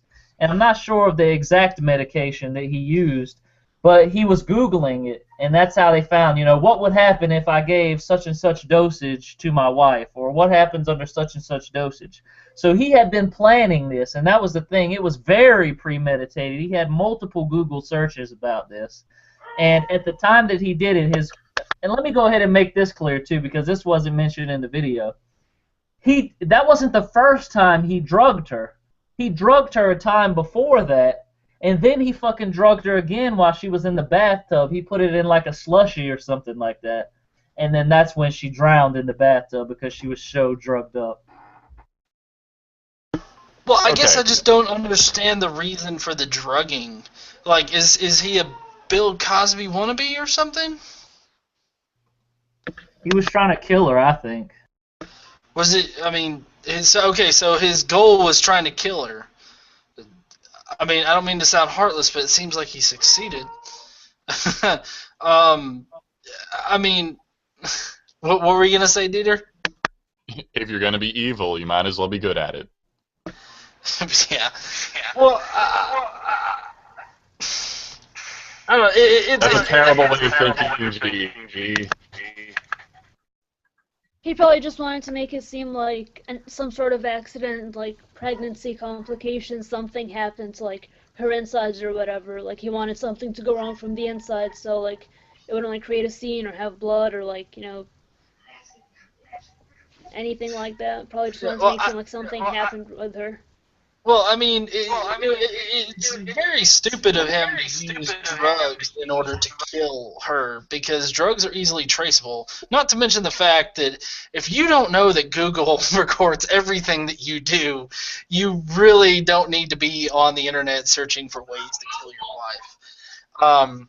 And he's definitely a hypocrite, not only for wanting to murder his wife, but also for the cheating and whatnot. And, you know, I kind of think that plays into this whole aspect of Christianity that I actually find to be one of the most harmful things about it. It's this idea of forgiveness. I mean, she forgave him, and while that in itself doesn't mean that she shouldn't have or anything like that, but it's just the fact that, you know, they really do push this whole idea of forgiveness really hard, and for things that you know, you really shouldn't forgive people for. Like, I don't know the circumstances of his cheating or whatnot, but, I mean, if it was bad enough to where, you know, he cheated and then he's got some kind of porn addiction, going on. I don't know. It just seemed like the whole forgiveness aspect kind of didn't play out very well in this case. Actually, the way that you were... No, go ahead. Wait, Proto, Yeah, sorry, it's just I don't want to forget this point. I think that these folks are religious, I take it. And that's one of the mantras, more or less, is if you're married, you should stay married. And if someone does something horrible, well, God put you together. I guess that was supposed to happen. Oh, I'm being drugged now? Oh, well, I guess I should still stay in the marriage. Gotta make it work out for the kid. It's just like, no. I think the entire, I'm so glad that this has changed in, recent years. The ideas that, marriage isn't, I don't want to say the end of your life, but there's no, escape route if the marriage goes bad. We're beginning to get to that stage where it's just yeah, if it goes bad, get a divorce. No big deal. It happens. But that's not the case in a lot of religious groups. You stay married, no matter what happens. And God will find a way. And that's just so freaking terrifying. Before you go, Brendan, the final sequence of events, I wanted to address this. The final sequence of events was he gave his wife a banana smoothie laced with lorazepam, and she was in the bathtub. Then he went for a run, and while on the run, he called his mistress. So that was the final sequence of events. Well, for one, it just amazes me that anybody could think that, this is a good way to go about doing things. That you don't want to be in a relationship anymore, so you kill your pregnant wife. I mean, that's just unfathomable to begin with. But yeah, I mean, these people think they're so clever. They do their research and they're, what is this drug going to do? And I can get away with this. And I mean, obviously the trail is there. I mean, you can find the drugs in her system. You can look at his phone records. You can look at his internet search history. You're not as smart as you think you are. But this just really drew a parallel to me to the Drew Peterson case. And I think that was pretty well known nationally. That was something that happened here in Chicago. He was a cop who his third wife died by drowning in a bathtub as well, and he was never charged with it. But then when his fourth wife disappeared and they never found her, then they reopened the investigation into the death of his third wife. And adults don't typically just drown in their bathtub. I mean, that's not something that just regularly happens. So to actually think that's a good, way of getting away with murder is, it's just really bad thinking. But obviously these people aren't thinking rationally if they're going about this that way anyways. And then lastly, I just want to address, as far as this being hypocritical, I mean, it is because of the fact that, religious people, this guy's a pastor, so obviously you claim to live, thou shalt not kill, and, committing adultery and all that stuff. So just by the virtue of being religious, being a Christian, you're being a hypocrite because you're out there telling people that they shouldn't be doing these things and that this is wrong, and then you're out there doing them yourself. So I do see the hypocrisy there. Not that it's really that important in something that's this heinous, but it is there. And you know what? Actually, as terrible as it may be, I actually have to kind of stand up for his wife because she was doing the right thing and trying to keep their marriage together. It doesn't sound like they had kids before this, but she was at least trying to stand by her husband and do the right thing and make it work. And unfortunately, she ended up paying with it with her life. So that just was an unfortunate outcome for her. I have to disagree a lot. If you're in a relationship in which someone is cheating on you, drugging you apparently, because this wasn't the first time that happened, then you get out a lot and make sure the kid is healthy, because apparently they've been putting stuff in you that's not supposed to be in there, and that could affect the kid. So I'm a huge advocate of, if your life changes or your personality changes, or if one of you is a criminal, you should end a marriage and move on with your lives. Yeah, I mean, circumstances are certainly different for everybody. I'm a big believer in forgiveness and all that, but whatever. I mean, clearly this dude was psychotic, but I'm really curious about how the congregation would react to something like this, and how obvious it was that he was having marital trouble, how many people knew that he was having this affair. I wonder if it was just something that people in the congregation just turned a blind eye to, or if they were all super shocked because he seemed like such a normal guy, or if now everybody's saying, oh, well, we knew he was a little weird, but he was a man of God. You know what I mean? Like, I have no idea. I'd be really curious to hear what his congregation thought and what they think now. It's just, it's bizarre. The idea that you could miss a person with personality flaws, psychological flaws this deep is mind-boggling. But it does happen, certainly. But I don't know. I would like to hear what they think. Well, They gave him the boot. They gave him the boot when he committed adultery. So they were done with him from that point forward. G. Well, I was just gonna say, because I didn't know what the reaction was or whatnot until you had just said it. But I pretty much default to the whole forgiveness aspect. You know, that if a pastor or somebody, commits one of these, cheating on their wife, or having a horrible relationship with an underage child, I generally go with the idea that people are just going to forgive them and let them work it out with God. Just because, not that a lot of the population does that or whatnot, but I've just heard it so many times that it's really hard not to expect that out of the Christian crowd, All right, so let's take this thing from the theological perspective real quick. So in the Bible, you have specific passages where Jesus says, under no circumstances can you get a divorce. Divorce, if you go forward from the divorce and you have sex with anyone else, that's adultery and you're going to hell. You've got Paul saying the same exact thing, but then you've got them contradicting themselves later, saying that, oh, well, if, it's a certain circumstance or adultery happens to be a part of it, then yes, you can divorce. And I think that could be one of the things that kept her trapped in the marriage. Maybe she felt like she had to stay with him and forgive him, because otherwise, she may be potentially committing adultery and condemning herself if she divorces him and then goes on to have sex with someone else. And I think that the Bible is not clear on that. And wow, what a surprise, right? The Bible not being clear on something. Well, I think that she would have been fine as far as from a theological standpoint. I mean, considering how the Bible is written, I think that she'd be fine to get a divorce, but she may not have really been taught it in that way, because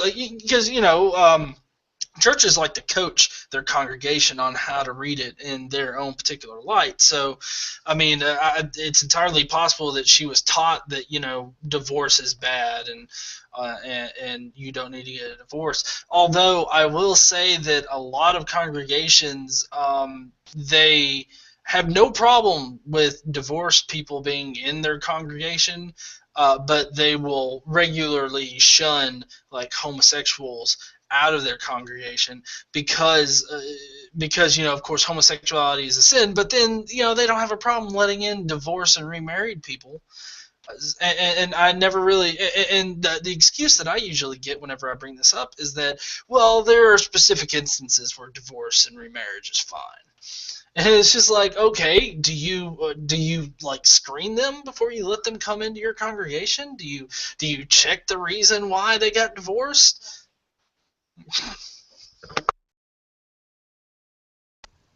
I think it's more that, if you're married, you understand what it's like to have problems with your spouse. Like, it's something that's more relatable versus homosexuality, which a lot of people don't understand.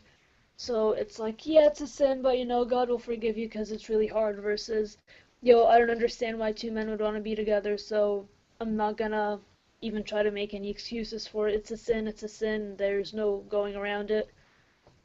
I think that's part of it. And in a specific case, I think it might have been her whole, the like the church image. Nobody wants to see, their priest or their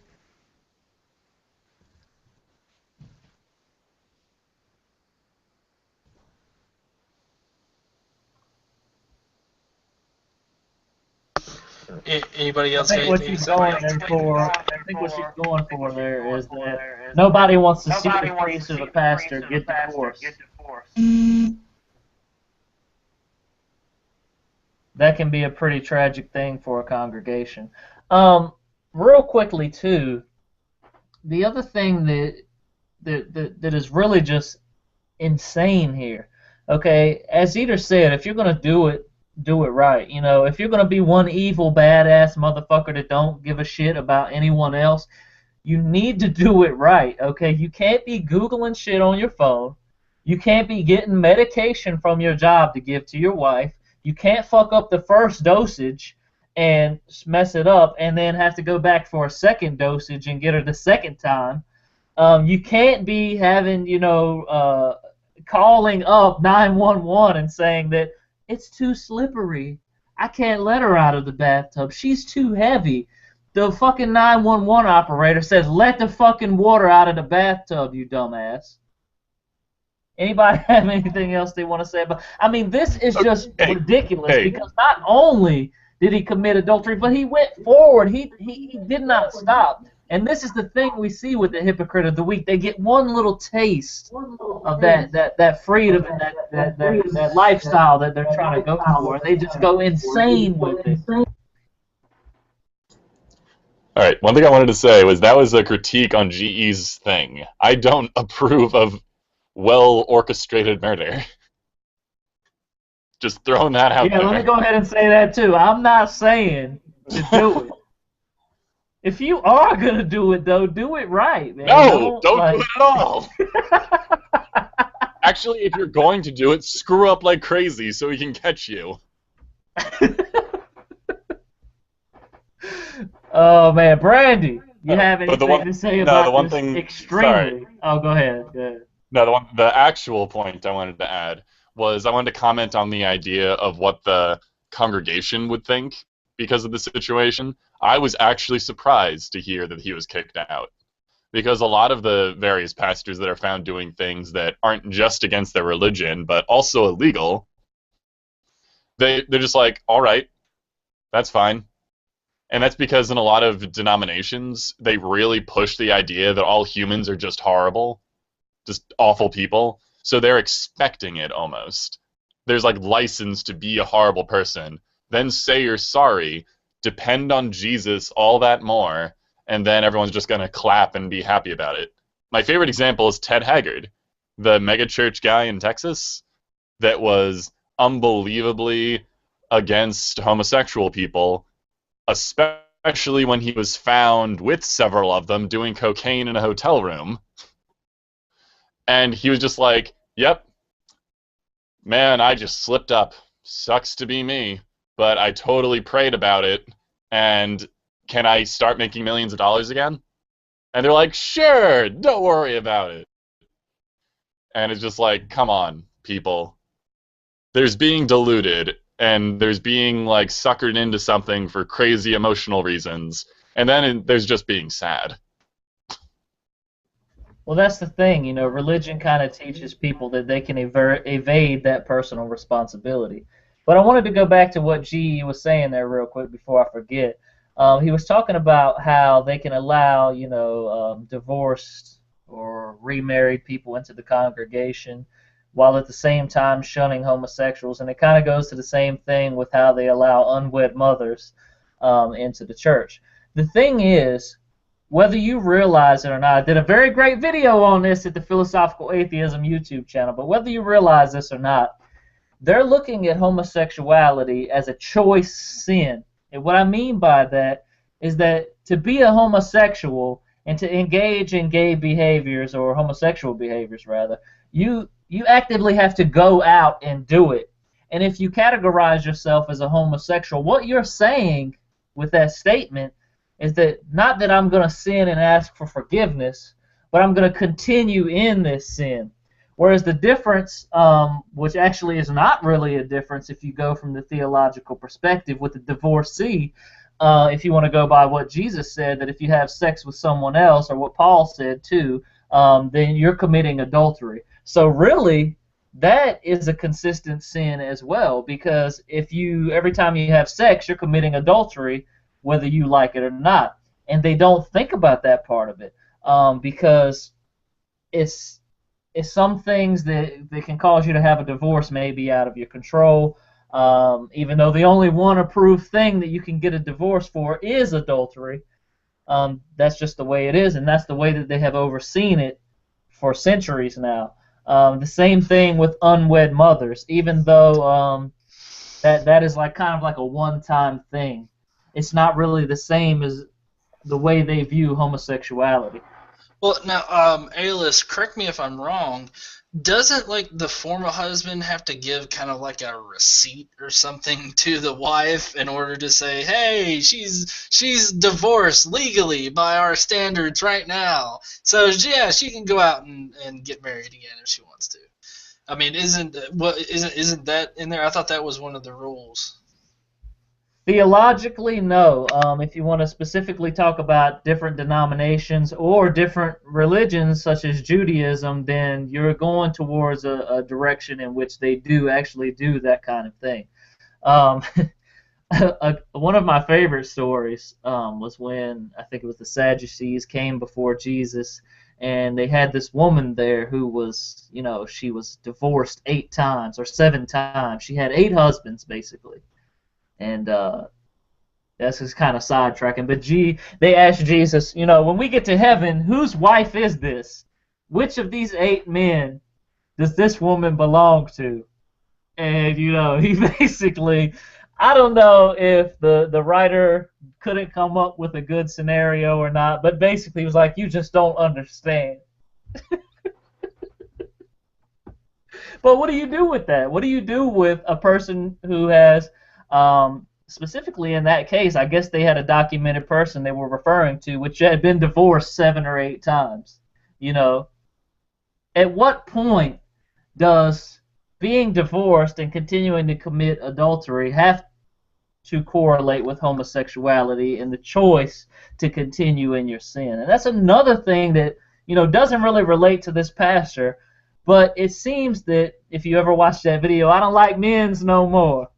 There seems to be this strange implication that if you go to church and ask God to change you, you're no longer going to be a homosexual. Suddenly that gets swiped from, whatever is causing you to be homosexual or like the same sex. Suddenly you're no longer homosexual. Like something you've been your entire life, possibly and potentially even since birth, has now suddenly been overwritten by the glorious hand of God.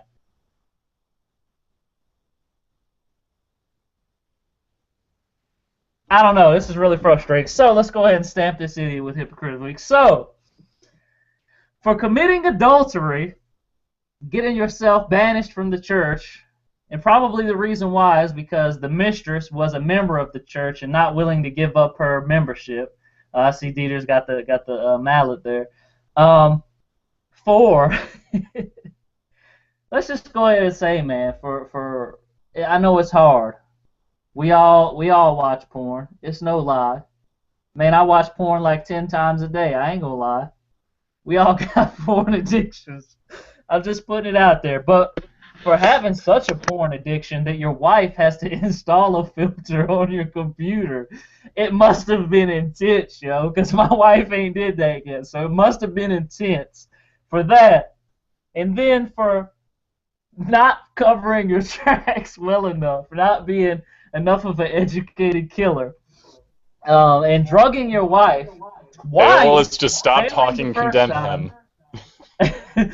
Failing, he did a lot of shit, okay, for drugging your wife twice and failing the first time, and not realizing that you could have stopped right there, like you really fucked up. No, you had to continue on and drug her the second time, and then not even while you were on the phone with the 911 operator while she's drowning in the bathtub did you show a single shred of remorse to let the water out of the tub or to your last chance to rescue your wife, and you fucked it up. I'm stamping you with Hypocrite of the Week. I hope, because I don't. Am I the only one that thinks this guy looks like Nicolas Cage? He He looks like a young Nicolas Cage. I need to put a picture up of him again. Yeah, please do. Don't you dare sully the name of Nick Cage.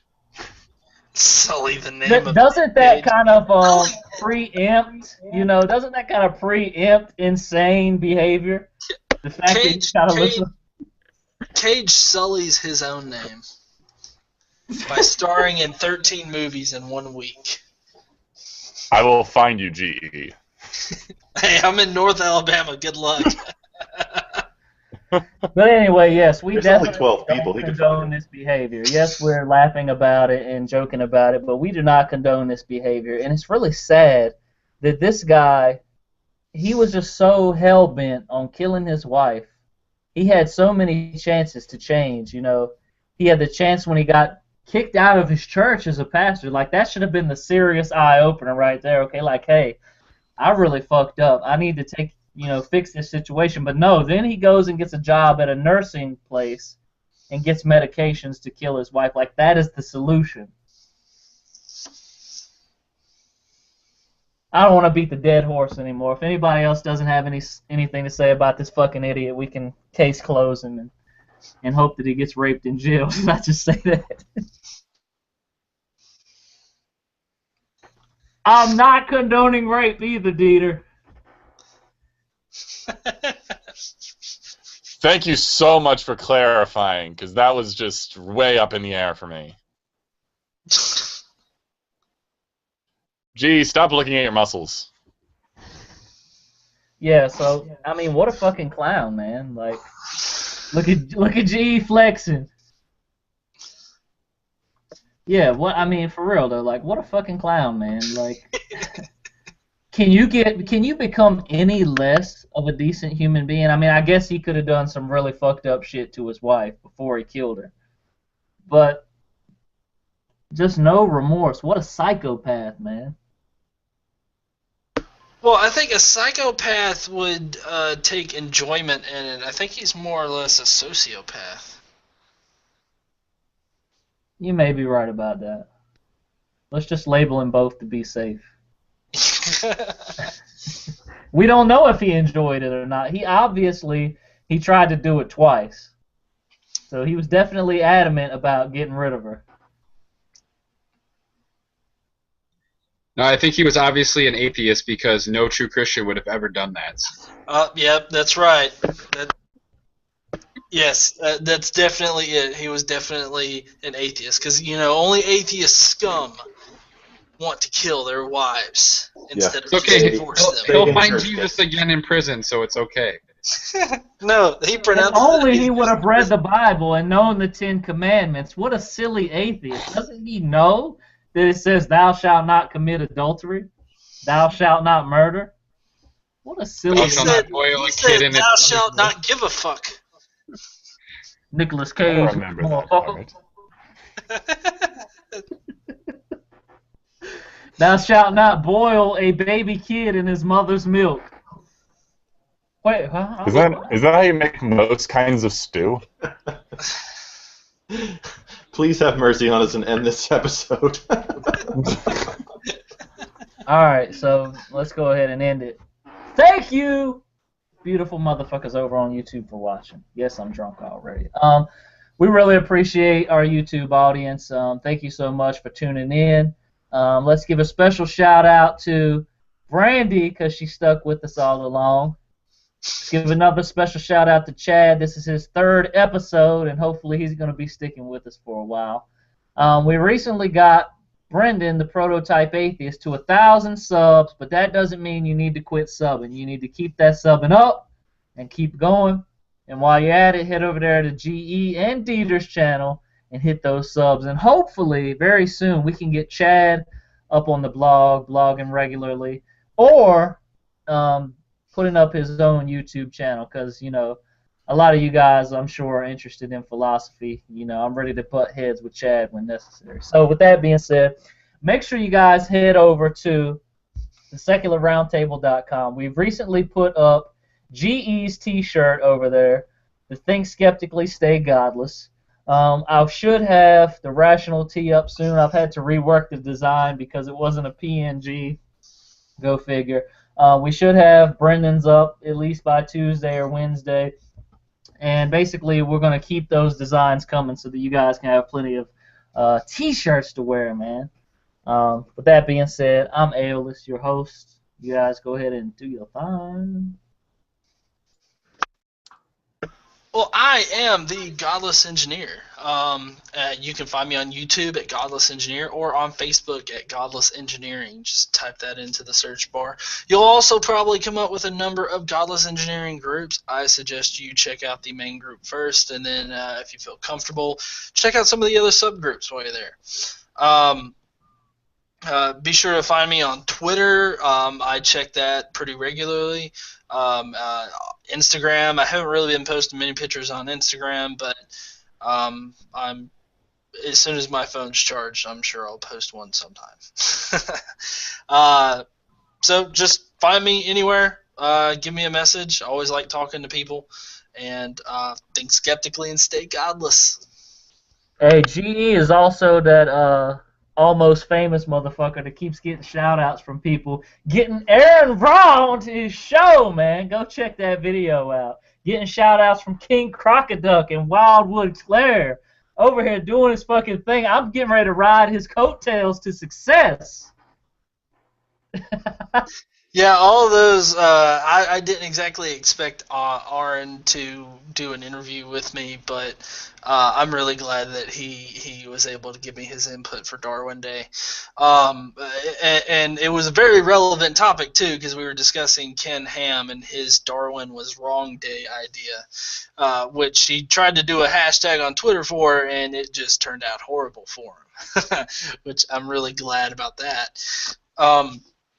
But, I talked with Aaron about the article on Darwin was wrong day, and, I also talked to him about the varying topics that Ken Ham and other creationists kind of go over, like, this delineation of kinds of animals and whatnot, and all that kind of stuff. We also go into his upcoming tour that he goes into, that he's going to be starting here soon. So, we had a really good talk. It was really fun, and I was really completely surprised by King Crocoduck and Wildwood Claire. I was more surprised by the Friendly Atheist, tagging me in his post. So, I'm glad that he was he tagged me in that. But also, I'm set up here this coming week to record an interview with him actually, and I'll be also doing an interview at the Myth Information Conference with Hemet. So I'm pretty excited about all that.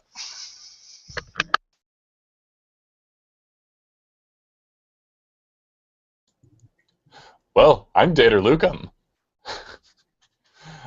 You can find me on Facebook and Twitter and YouTube. My primary stuff is blogs that are daily, sort of, on another channel on YouTube. I mostly just do stuff on YouTube. I debunk things, I do lists, and just talk about stuff, mostly having to do with creationism and evolution. I also do a podcast each week, normally on Tuesdays. It's been weird these last couple weeks, but whatever. So look out for the Godless Voices podcast. That's always fun. And yeah, subscribe.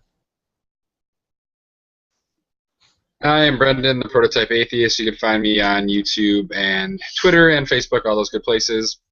I really just want to thank Brandy and Sarah and Kristi for joining us tonight to give us their perspective on all this, and congratulate Aeolus on, if you could just stall a little bit longer, I think we might go longer than the Oscars, so.